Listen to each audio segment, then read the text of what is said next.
bring in Dr. Sergey, please, on this. Dr. Sergey and Ingrid, as well as Stephen. Is Putin looking weak? And what could be the next consequence of this? What do you think, Stephen? Golub, what do you think? What would Putin's response to a situation like this be? Well, to your first question, is he looking weak? Yes, certainly.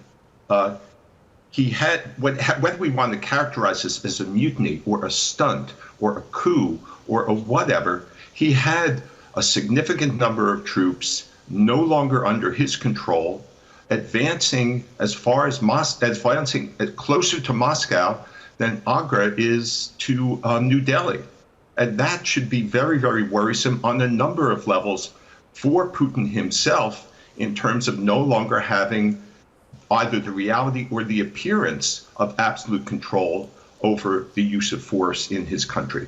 It should be of concern to all of us as well, because this is a major nuclear power. I believe they have the largest nuclear arsenal in the world. To have a potential civil war, to have the country, whether it's on the brink or approaching the brink, to that kind of situation is extremely concerning. And to get back to put matters in a broader perspective here regarding Putin, Putin is paying a price for his own authoritarianism, corruption, and repression. If the Russian state, including the military, were not so corrupt, they may well have been able to conquer Ukraine fairly easily.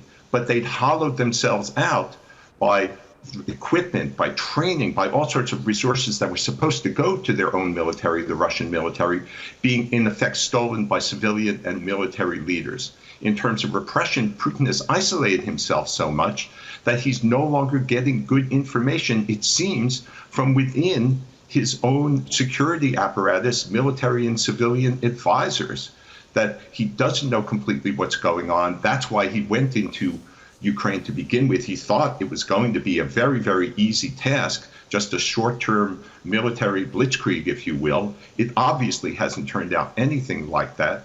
And in terms of being on top of the situation in his own country, why didn't, you have to believe that he was taken by surprise. Yeah, Ingrid.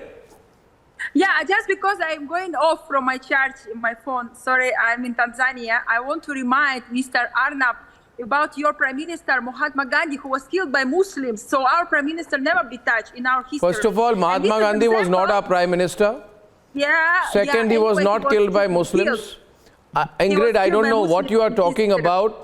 I'm talking about your Kashmir, whereas everyone knows it's like Indian army fighting the Pakistan army. So when you remind us about weakening of our country, your sustainable conflict in your country, India, and that's why you say now the Putin is so weak. Actually, Putin overcome complicated situation to prevent civil war. He stopped Prigozhin, who was behind his back, and he prevented. And he exactly Belarus. So my opinion, when you check about Putin, what he trained. Ingrid, can I ask you a question, since you're very provoked with the situation here right now, and I think the Russians are getting very provoked with some straightforward questions out here. I mean, I think the Russians need to understand, Dr. Sergey, that this situation... Yes, Dr. Sergey, I just want to say this, that this situation is not a creation of the rest of the world.